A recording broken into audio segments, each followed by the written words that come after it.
Broadcasting from the heart of the nation, the next generation in conservative talk radio. This is the Voice of Reason with Andy Hoosier. Oh, yes, it is. What's up, my friends?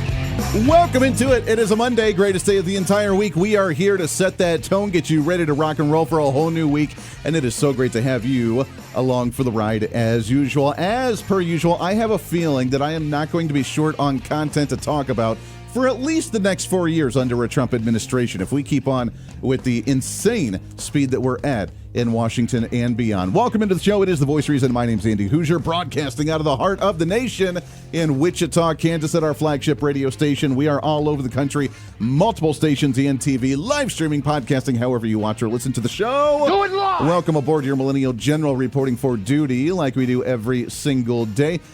What a weekend. We had, first off, a couple of new announcements of some radio affiliates for the partnership of the show, so welcome aboard. We had 101.1 FM, The Answer, based out of Little Rock, Arkansas. For my Kansas friends, it is called Arkansas. It is not Arkansas. For those that don't know outside of the state, there is a joke where if anything like the Arkansas River, when it runs through Kansas, it is the Arkansas River. So my friends in Little Rock, Arkansas, I will refer to you as Arkansas just because I live in Kansas. I will not refer to you as Little Rock, Arkansas. That doesn't really jive. So, but welcome aboard 101.1 FM, The Answer, out of Little Rock.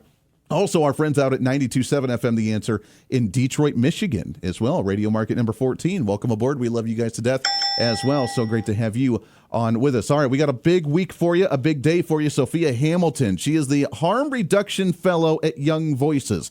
I've really enjoyed talking to the Young Voices group and so many different guests that have so many different specialties with them because they're focusing on so many issues. And right now, under a Trump administration, I'm really excited to see exactly on the health front, especially, as you know, what they're going to push for. Now, Sophia's not talking about like the Bobby Kennedy and the vaccines and that sort of thing, but there's a different angle to it with the FDA. And could we see a change in FDA regulation when it comes to tobacco and tobacco use, making us a healthier nation? And are we going to force things into a black market? Are we going to be more open with regulation and oversight to make sure that we're actually helping individuals? What does that market look like as we continue on with harm reduction in the nation? So we'll talk about that with Sofia coming up at the bottom of the hour. Other than that, man, can you just take a deep breath from what we've seen from the Trump administration over the past few days? I mean, I was exhausted by the end of the week. I had to take some break on this weekend and just recap a little bit. On the national show on Saturday, we were ready to talk about everything that happened, all the executive orders and all the craziness that happened. And then Donald Trump out of the blue does a rally in Las Vegas on Saturday, like literally right before the program started, because he was just, why not? We're going to go out here and thank everybody for voting for me. And oh, by the way, as we talk about tax reductions, then we're going to promote our no tax on tips in the nation, which is awesome, by the way. So thank you for that. Then at the same time, the transparency has been out of this world. The emails continue to flood in from the communications department of the White House. But at the same time, sitting down doing interviews. Donald Trump did his first interview on Fox News with Sean Hannity. We saw J.D. Vance do a sit-down interview. I'm not sure with what media network it was about. And can you believe the huevos on these left-wing media outlets? I've been curious on how they're going to attack the Trump administration. We've been speculating on what they're going to do. And it's been going at such a rapid rate that D.C. itself doesn't know how to handle it. The media doesn't know how to handle it. So they have to cherry pick on what they're going to talk about and the superficial level of what is a very angry thing that they have to talk about because they don't know what else to cover because there's so much of it, which is why they focused all last week on the January 6th issue with the parting of the J6ers. And then, of course, the deportations and playing video of people crying at the border that they can't get in and the separation of families like that. That's all they have, even though there is so much more going on. So J.D. Vance, vice president, outside of having his first public appearance on Friday at the March for Life movement and rally in Washington, D.C., sits down and does an interview. And can you imagine what they ask during this interview? What's trending today? Oh, yeah. No, because apparently in the 5 days, technically, it was day 5, I guess. But it was technically day 4.5 because we didn't really get sworn in until the middle of the day on Monday. And he didn't really start even doing his executive powers until that afternoon after all the balls and all the speeches and everything else that he does. It was like day 4.5. We'll say day 4. that they were in the administration, and the question that they ask is, hey, you've been signing all these executive orders. You say you're going to make an economy zing and make the golden age of America. How come inflation hasn't come down yet? You campaigned on lowering prices for consumers. We've seen all of these executive orders. Which one lowers prices? We have done a lot, and there have been a number of executive orders that have caused already jobs to start coming back into our country, which is a core part of lowering prices. More capital investment, more job creation in our economy is one of the things that's going to drive down prices for all consumers, but also raise wages so that people can afford to buy the things that they need. If you look at our slate of executive orders, no, Margaret, prices are going to come down, but it's going to take a little bit of time, right? The president has been president for all of 5 days. I think that in those 5 days, he's accomplished more than Joe Biden did in 4 years. It's been an incredible breakneck pace of activity. We're going to work with Congress. We're, of course, going to have more executive orders, and we're going to try the way that you lower prices is that you encourage more capital investment into our country. Okay. I have to ask the simple question, because to me, that interview, that question right there was the massive failure.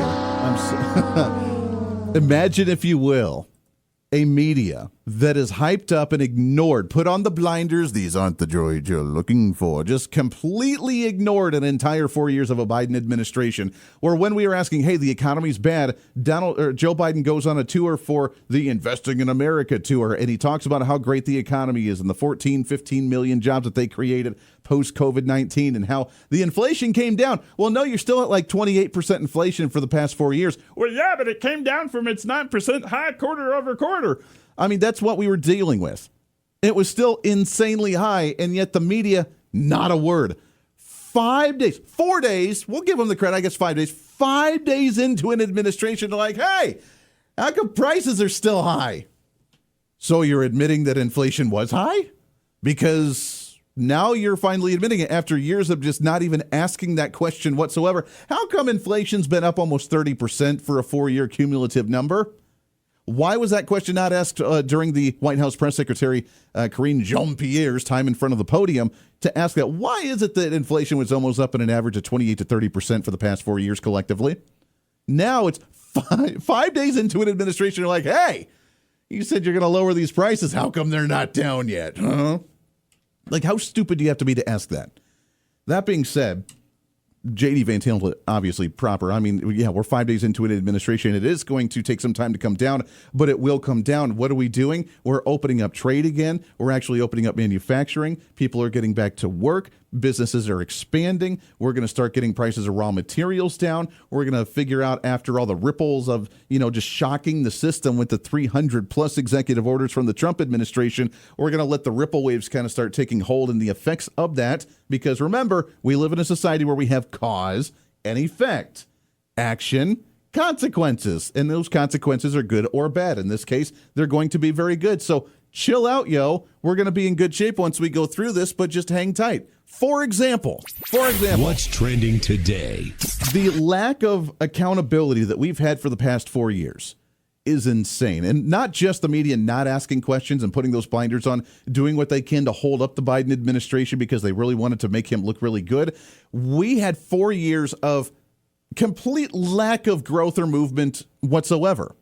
And what do I mean by that? We didn't see any cleaning up of our streets. We passed the infrastructure bill, and I say that in air quotes for the radio listeners. We passed the infrastructure bill, but none of the money actually went out. Pete Buttigieg was a complete disaster on the project. It was 2 years then, and we still haven't gotten money at the states for them to do the projects. We passed these bills to just applaud ourselves and pat ourselves on the back in Washington, D.C. as a political game, but we never saw any action or any response to it. Again, cause and action.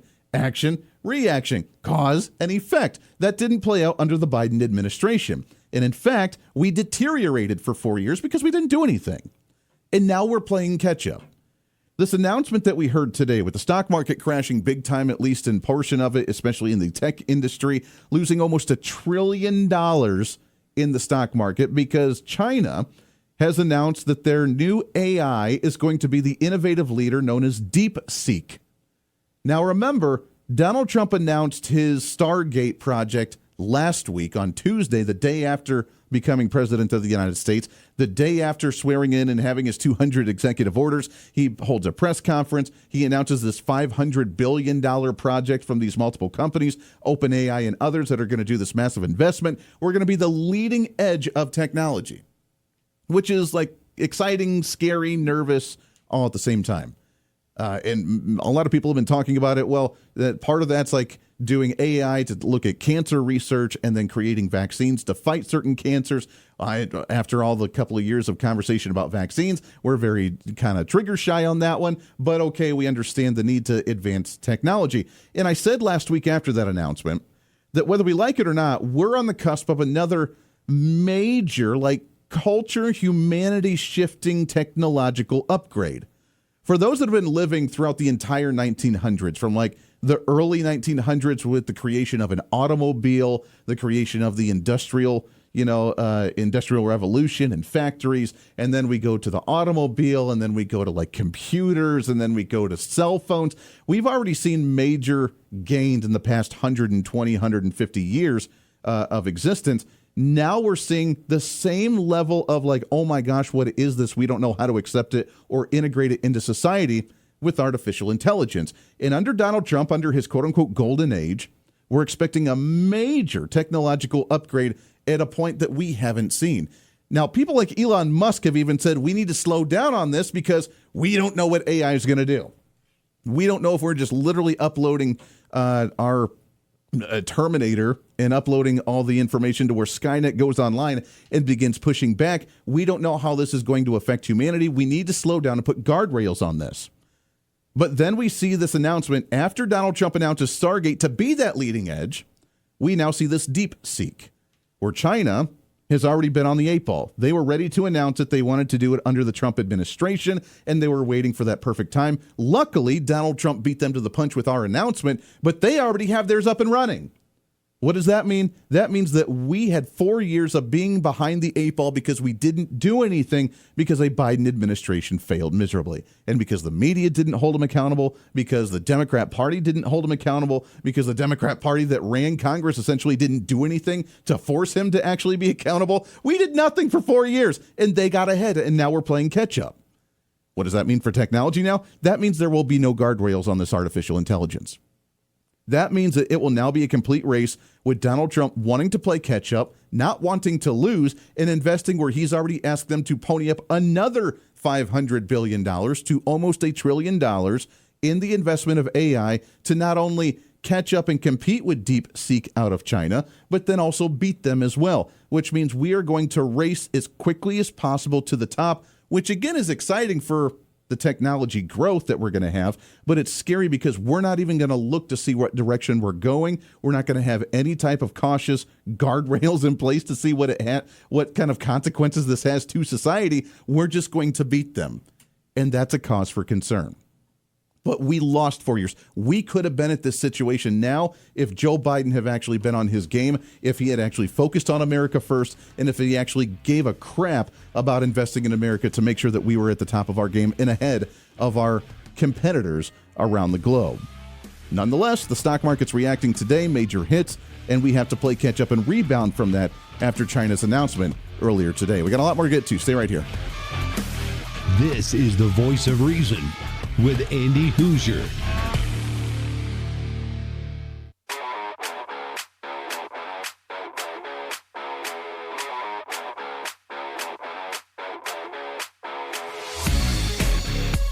When reason meets radio. This is the Voice of Reason with Andy Hoosier. Well, number one, the reason Donald Trump had to resort to these tariffs and sanctions and punishments today is because the president of Colombia refused to accept a flight of migrants. He said he wouldn't take them. Donald Trump said, we're going to enter the F around and find out portion of this conversation. And he hit him with sanctions and tariffs. And now tonight, the Speaker of the House, Mike Johnson, says Congress is going to back him up on that. He's putting Colombia, he's putting the rest of this hemisphere on notice that you are not dealing with the same president that you were. You're dealing with someone who is taking illegal immigration seriously. Now, within an hour of making that threat, the president of Colombia said, whoa, I'll send my own plane to pick these people up. So obviously, he got their attention. I don't think there's actually going to be any tariff war between the United States and Colombia, because as long as they come get their people, I doubt Donald Trump's going to end up tariffing them, and they won't tariff us. So that was Scott Jennings from CNN. I love that guy. That's the one reason why I would even consider watching CNN. I just want to watch his clips because he's the one that just lays down the gauntlet on those individuals out there. So as we hear the media going, how come that you haven't lowered inflation in 5 days? Like, while we hear that conversation, which is, that's the dumbest thing that I could ever hear. Really? That's what we're going to ask? Really? Your bike fluid and get your brake working so you can stop something. I mean, that's the level of the IQ that we hear from the mainstream media. At the same time, isn't it nice? Isn't it so nice to have a leader again that actually is a leader, that knows how to stand up for the nation and knows how to play a hardball? Look, if anybody else would have threatened to do what Donald Trump did over this weekend with Colombia, then it would have failed miserably. They would have called the bluff, and they just would have gone about their day, and we would have balked, and, well, we can't be upsetting trade routes, and we can't be doing this.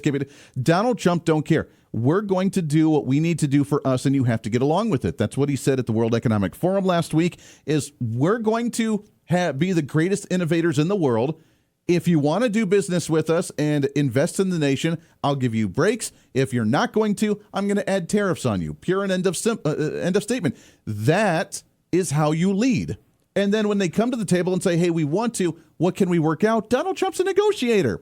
He knows how to make it happen. So if you missed it, we saw Colombia not want to accept a couple of planes with some of their illegal criminal migrants that we were flying back. And they're like, yeah, you're not allowed to come here. So Donald Trump said, fine, we're going to put a 25% tariff on all your imported goods today. We're going to double it in a week to 50%. We're also going to revoke all your visas from diplomats that are from Colombia. We're going to do all this stuff and essentially isolate you and lock you down. We are the lifeline with your trade, Colombia. And an hour after making that threat, they revoked it. Not only did they turn the tide and change their tone, they said, we're going to send a presidential plane from the socialist president of Colombia. We're going to send the presidential plane to go and pick these individuals up and deal with it ourselves. The statement on Sunday, after all that drama played out, I'm telling you, it's like a soap opera in Washington. It's fun to watch. After all the drama, there was the statement from the press secretary that said the government of Colombia has agreed to all of President Trump's terms, including the unrestricted acceptance of illegal aliens from Colombia returned from the United States, including on U.S. military aircraft, without limitation or delay. Based on this agreement, fully drafted with all the tariffs and sanctions, we will hold in reserve and not signed unless Colombia fails to honor this agreement. So that's how you negotiate. That's how you play. And just like Scott Jennings said on CNN, that we are not going to see the tariffs that Donald Trump's talking about. But if you mess with us and if you think you can bully us around, then we can use that.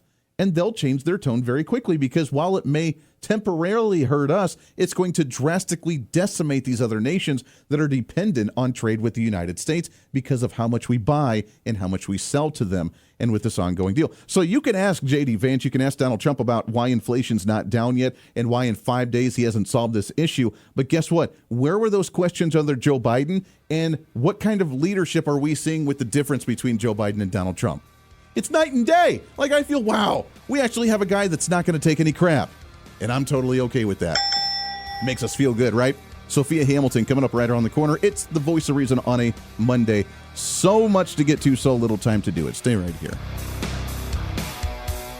This is the Voice of Reason with Andy Hoosier.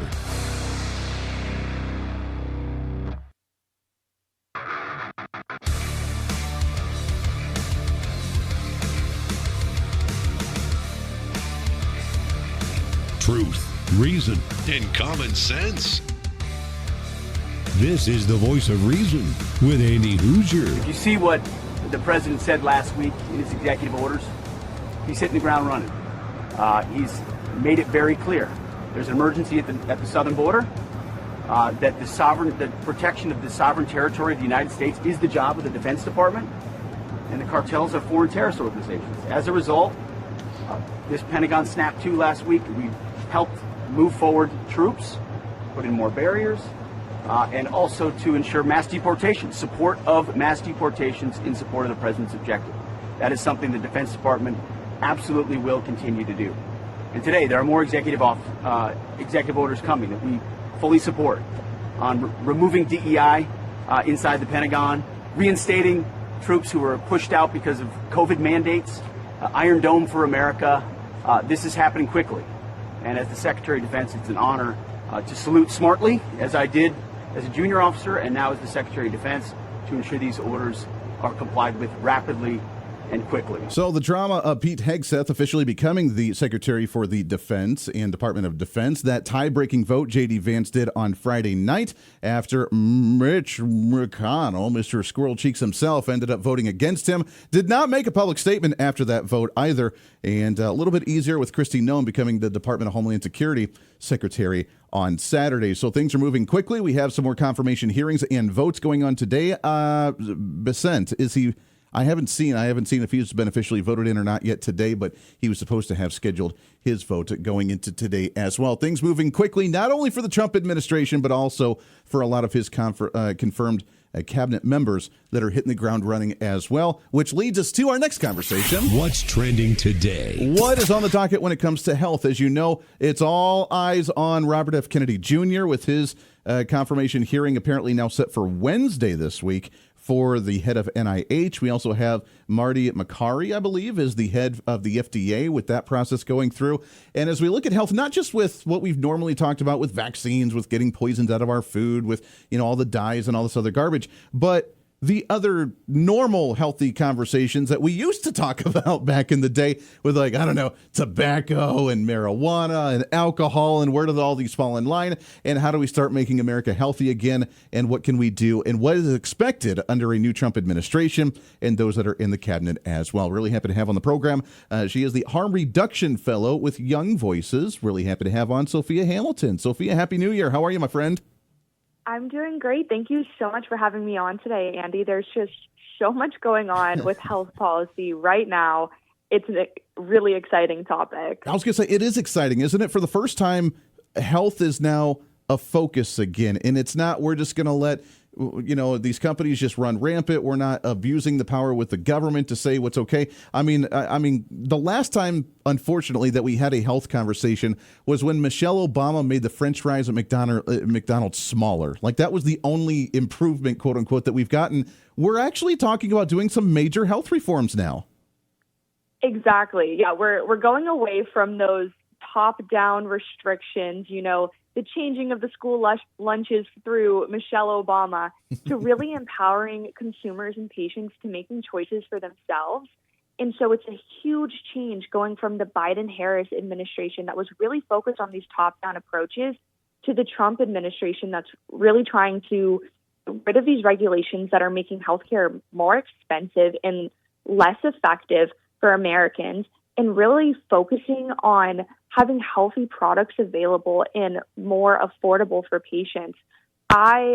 For some of the things, I really love the Make America Healthy Again movement, because I've just seen an uptick in chronic illnesses, Americans getting sicker, and just our healthcare system. Everyone's frustrated with it for so many reasons. So I think we're seeing a lot of good, positive momentum in the right way. Yeah, we really are. We just spoke with, over the weekend on our weekend program, we just spoke with Dr. Robert Malone, and we talked a lot about the vaccines and the Make America Healthy movement with Bobby Kennedy. Outside of those, this focus on, the tobacco industry and the alcohol industry, the conversations we used to have when we were like, oh, we need to make America healthier by trying to get rid of tobacco and stopping smoking and these types of movements. Is that going to be a focus, do you think, with a new FDA that's overseen by the NIH and Bobby Kennedy, that's potentially going to be with this new FDA director? Are they going to change their tone on how they try to promote a health movement, as opposed to, like you said, just this iron grip dominance that the federal government's had for oh so long? 100%. There's going to be a huge shift, and there already has been. But I'll just look back at the past couple of years really quickly to give some perspective. So in the Biden-Harris administration, we were seeing a huge attack on the tobacco industry. And I always like to preface this conversation with that. I am not a smoker. I don't like smoking. And I know that it's not good for you. Yeah. But people make poor choices for their health. And that's their own right to do with their own bodies. Yeah. And the Biden-Harris administration was really coming down hard against these products because they were worried about youth smoking among community of colors. And so their idea was just outright ban these products. Ban menthol, So because that's somehow going to solve the problem, right? Exactly. So the menthol issue is one that I've been following very closely for the past couple of months, because the Biden administration cited that we know that communities of color, particularly Black communities, enjoy these products at higher rates than other groups. And so they wanted to target this specific product to then hopefully get Black individuals to stop smoking. And we know from so many decades of policies around drugs and alcohol that prohibition doesn't work. I mean, just look at the 1920s. That didn't end well. We got 2 constitutional amendments out of it. But they want to keep using these failed policies for different substances, expecting a different result. Yeah. And so thankfully, the Trump administration last week, and I'm sure no one saw this because there was just so much going on, the Trump administration came through and revoked a rule that the Biden administration had proposed through the FDA to ban menthols. So we're already seeing a great change in the handling of tobacco policy right at the beginning of the administration. So I'm pretty hopeful right now. Yeah, that's exciting. I was not aware of that either. So I'm glad you brought that up, because you're right. I mean, the 300 plus executive orders Trump signed, people are still working their way through it, which has been fun to watch the media when they want to attack Trump, but it's going at such a fast rate. They don't know how to attack him because they don't know how to pinpoint him on anything right now. So it's good that he's starting to repeal these. What's the next step then for the state levels? I mean, are we doing campaigns for, obviously, like you said, I'm not a smoker either, occasionally a cigar, occasionally like pipe tobacco, but, not a smoker in any fashion. People have the right to smoke these, however, if that's what they choose to do. What's the next step then? Is it promotions on, the health factors, the health risks about it? Is it about more labels, which is, kind of silly because that's what the government's done for so long? What's the next step to make America healthy again, but yet continue to promote this freedom that we have? Yeah, so there's two different levels. So the federal government and state governments both can control tobacco and nicotine products, and for the most part, they've been doing it pretty poorly. So we've seen more liberal states like California and Massachusetts pass pretty much outright bans on flavored tobacco products. So those aren't allowed to be sold in those states anymore. And Massachusetts is a really interesting one because a couple years ago, they had banned menthol products like the Biden administration wanted to do nationwide. And they banned these menthol products for the same reasons, to secure the health of Black communities. And a study found that Black women were actually smoking menthols at a higher rate after the ban because they were going out into other states and buying these products in larger quantities and either stock holding them for themselves for personal use because now it's harder to get them, or selling them on the black market. So yeah, imagine that, a black market that gets created after you ban something. What a concept, right? Exactly. Like, we see this with so many other products, with so many other substances, and we expect different results for some reason with tobacco. It's going to be the same principles. Yeah. So the federal government has not treated flavored tobacco products favorably over the past decade. And Trump, even in his first term, wasn't always the best with that policy. But he's come out really strong in the presidential campaign to support vaping, support flavored tobacco products. And I think with this rollback of the proposed ban on menthol products, I think we're going to see some good momentum here. Nationwide, we've had a real change in the market of flavored tobacco and nicotine products that's been available, and it's really worrying. So I think around 2019, Juul, the biggest vape company ever, was practically banned from the United States. Yeah. They really lost their market share, and what came in their place was a bunch of counterfeit disposable vape products that were predominantly coming from China. And so smokers were getting sicker. A lot of youth smokers that favor these vape products, they weren't just stopping using Juul. They were going over to these counterfeit products that they weren't aware were unhealthy or more unsafe than Juul.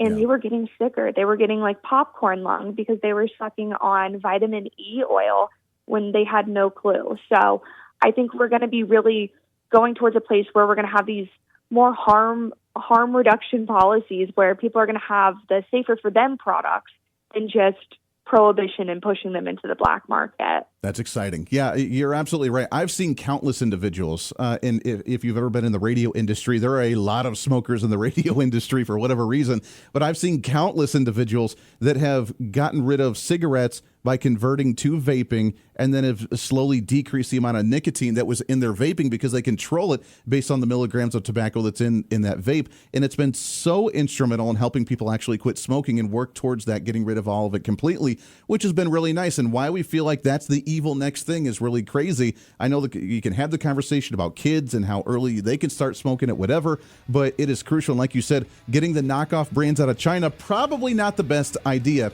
to do that transition. Got to take a break. It's Sofia Hamilton with the Harm Reduction Fellow at Young Voices. When we come back, I want to continue this conversation and go to the next level with other things that may be discussed as being able to be legalized and more regulated at a federal level. Lots more coming up. Stay here. This is the Voice of Reason with Andy Hoosier.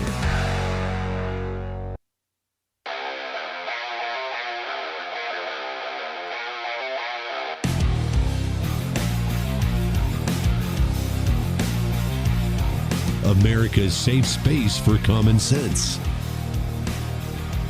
This is the Voice of Reason with Andy Hoosier. What a wild concept. Rationale, reason, common sense is what we're all about here on the program. Trying to cram that 10 pounds of reason into that 5-pound bag. Trying to rebrand the millennial generation. One radio listener at a time. All of our great radio stations. Have no fear. The Voice of Reason is here. As we continue to talk about the health, real regulation coming from the federal government. Not like we're just going to ban things because we think they're bad. No, actually, regulating them properly and allowing them in the market, because I'd rather have them in the market where we can keep an eye on it as opposed to a black market, because guess what? It's never going to go away, which is a wild concept, right? Sofia Hamilton on the line with us. She is the Harm Reduction Fellow at Young Voices as we talk about this. Let's take it to the next level, Sofia. I live in Kansas.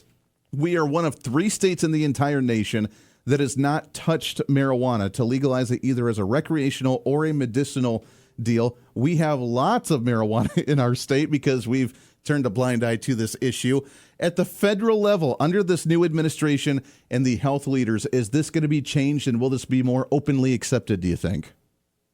That is the million-dollar question. I hope so. Now I am so hopeful after the last week that we've had in the Trump administration that he can make a change, because the states that have legal and medical markets cannot feel secure to operate as fully as they want to without the permission of the federal government. We're in a really weird state right now where the federal government knows that the states are breaking the law, kind of, but they're just allowing it to happen.